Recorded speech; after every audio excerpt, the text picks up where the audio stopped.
कक्षा 10 भूगोल में अध्याय 4 कृषि में भाग 2 है, जिसमें हम आज भाग 2 में भारत की मुख्य फसलों के बारे में पढ़ेंगे।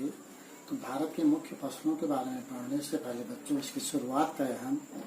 हम जानते हैं बच्चों, हमारा देश विशाल है और उसका भौगोलिक क्षेत्र विषम है। कहीं ऊंचे ऊंचे पर्वत हैं, कहीं मैदान हैं, कहीं तटीय क्षेत्र है।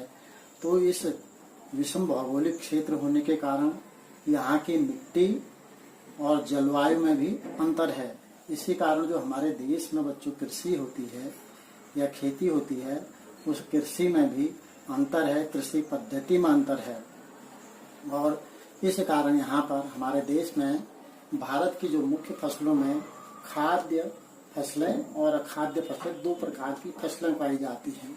अब खाद्य फसलें माने वे फसलें जिन फसलों को मानव अपने भोजन के रूप में प्रयोग करता है या अन्य पेय पदार्थों के रूप में प्रयोग करता है बच्चों, उनको हम कहते हैं खाद्य फसलें। इसमें जैसे चावल, गेहूं, मोटे अनाज में आपका मक्का, ज्वार, बाजरा, रागी, जिसको हमारे उत्तराखंड में हम लोग मडुआ नाम से जानते हैं। रागी माने मडुआ है यहाँ पर। और दलहन यानी कि दाल वाली फसलें, तिलहन, चाय, काफी आदि, ये हमारी सब क्या है, खाद्य फसलें हैं। दूसरी फसलें बच्चों जो हैं अखाद्य फसलें, यानी कि जिन फसलों का हम खाने में तो प्रयोग नहीं करते हैं, लेकिन हमारी दैनिक क्रियाकलापों में ये बड़े काम आते हैं। इसमें जैसे रबड़ है, कपास है, जूट है, ये हमारी अखाद्य फसलें कही जाती हैं। अब खाद्य फसलों की जब हम बात करते हैं बच्चों, यानी कि जिनको हम खाने में प्रयोग करते हैं, तो उसमें हमारे देश की जो मुख्य फसलों में आती हैं, एक चावल आता है और दूसरा आता है गेहूं। अब चावल की अगर हम बात करें तो हमारे देश के यानी कि भारत के हमारे अधिकांश लोगों का जो खाद्यान्न है, यानी कि खाने में जो प्रयोग किया जाता है, वो चावल किया जाता है। और यह चावल खरीफ की फसल है। अब चावल के लिए अगर उपयुक्त भौगोलिक दशाओं की बात करें बच्चों, तो इसको उगाने के लिए किस तरह की भौगोलिक दशाएं चाहिए, तो एक तो उच्च तापमान, यानी कि तापमान ऊंचा हो, 25 डिग्री सेंटीग्रेड से सेल्सियस या सेंटीग्रेड बात एक ही है, 25 डिग्री सेल्सियस से ऊपर का तापमान हो, अधिक आर्द्रता यानी कि नमी वाला हो, और 100 सेंटीमीटर से अधिक वर्षा होती है उस क्षेत्र में। और मिट्टी की बात करें तो मिट्टी बच्चों यह किसी भी प्रकार की मिट्टी में पैदा हो सकता है, लेकिन शर्त यह है कि इसको पानी की अधिक आवश्यकता होती है, वहाँ सिंचाई की उपलब्धता हो। अगर सिंचाई की उपलब्धता है तो किसी भी प्रकार की मिट्टी में यह पैदा हो सकता है। भारत में चावल जो है उत्तर पूर्वी मैदानों, तटीय क्षेत्रों और डेल्टाई प्रदेशों में उगाया जाता है। इसको हम एक नक्शे की सहायता से समझेंगे कि हमारे देश के किन क्षेत्रों में जो है चावल मुख्य रूप से उत्पादित किया जाता है या पैदा किया जाता है। भारत के मानचित्र में अगर हम चावल उत्पादक क्षेत्रों को देखते हैं बच्चों, देखिए हमारा भारत का नक्शा है। ये पूर्वी क्षेत्र हो गया, ये पश्चिमी हो गया, ये उत्तर हो गया, ये दक्षिण हो गया। तो इस तरह से भारत में जो है चावल उत्तर यानी कि उत्तर की ओर और उत्तर पूर्वी मैदान, ये उत्तर पूर्वी मैदान और तटीय क्षेत्र जितने हैं, तटीय क्षेत्र और यहाँ नदियों के डेल्टा, यहाँ पर गोदावरी, कृष्णा, कावेरी वगैरह जो डेल्टा क्षेत्र हैं, और यहाँ आपका यहाँ पर डेल्टाई जितने क्षेत्र हैं, और ये डेल्टाई क्षेत्र में और पूरे यहाँ तटीय क्षेत्र में, और इधर भी हम ये पूरब की ओर हो गया और ये पश्चिम की ओर तटीय क्षेत्र में जो है चावल का उत्पादन किया जाता है या चावल उगाया जाता है। और नहरों, आजकल वर्तमान में जो है नहरों द्वारा जगह जगह सिंचाई की व्यवस्था की गई है और नलकूपों का जाल बिछा दिया गया है, नहरों का जाल बिछा दिया गया है, जगह जगह नलकूप की व्यवस्था कर दी गई है। तो कम पानी वाले क्षेत्रों में भी चावल का उत्पादन किया जा रहा है, जैसे पंजाब, हरियाणा, राजस्थान का कुछ क्षेत्र, पश्चिमी उत्तर प्रदेश, इनमें भी अब चावल उगाना संभव हो गया है, क्योंकि नहरों द्वारा और नलकूपों द्वारा यहाँ पर सिंचाई की सुविधा उपलब्ध हो जा रही है। हमारा देश जो है बच्चों, भारत जो है विश्व में चावल उत्पादन के क्षेत्र में दूसरा सबसे बड़ा उत्पादक देश है। और हमारे देश से पहले जो सबसे बड़ा उत्पादक देश है विश्व में, वह है चीन।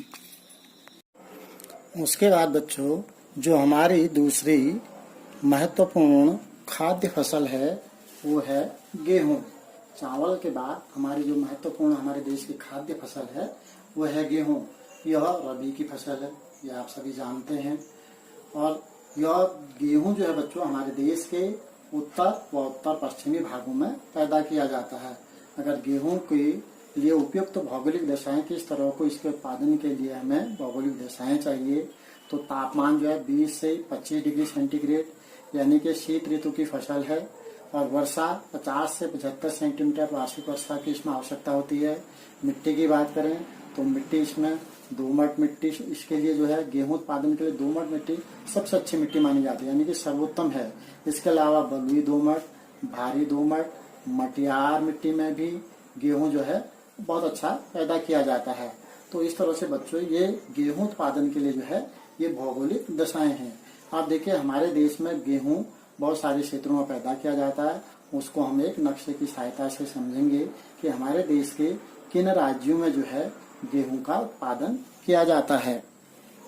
इस नक्शे की सहायता से हम इनको समझने का प्रयास करेंगे कि मुख्य गेहूं उत्पादक राज्य कौन कौन से हैं। गेहूं हमारा हमने अभी बताया था कि दूसरी महत्वपूर्ण खाद्य फसल है बच्चों।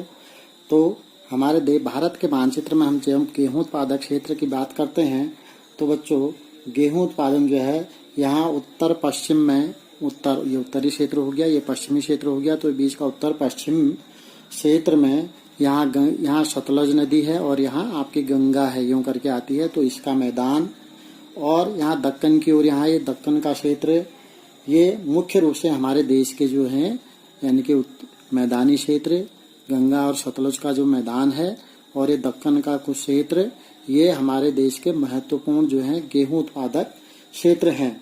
और गेहूं उत्पादन में जो महत्वपूर्ण मुख्य राज्य हैं बच्चों वो हमारा यहाँ पंजाब है, उसके नीचे हरियाणा है, ये पंजाब है, ये हरियाणा है और यहाँ हिमाचल है, उत्तराखंड का भी कुछ क्षेत्र है, राजस्थान का कुछ क्षेत्र है। उसके बाद यहाँ आपका ये उत्तर प्रदेश हो गया, उत्तर प्रदेश का पश्चिमी भाग, उत्तर प्रदेश का पूर्वी भाग, यहाँ मध्य प्रदेश है और यहाँ कुछ गुजरात का क्षेत्र भी आता है, राजस्थान का क्षेत्र है, महाराष्ट्र है। तो इस तरह से हमारे देश में जो है ये जो गेहूं उत्पादन के मुख्य राज्य हैं या जो गेहूं उत्पादन करने वाले ये मुख्य राज्य हैं। तो इस तरह से बच्चों हमने भारत के मानचित्र में जो है गेहूं उत्पादक राज्यों को देखा। इसी तरह बच्चों आप भी इन फसलों के बारे में लिखेंगे और अपने कॉपी में मानचित्र भी बनाएंगे। इससे एक प्रश्न भी आता है बोर्ड परीक्षा में प्रश्न आता है कि किसी एक खाद्य फसल का वर्णन कीजिए और वह किन किन क्षेत्रों में या उसकी भौगोलिक दशाओं का वर्णन कीजिए। इस तरह से बोर्ड की परीक्षाओं में प्रश्न भी आता है।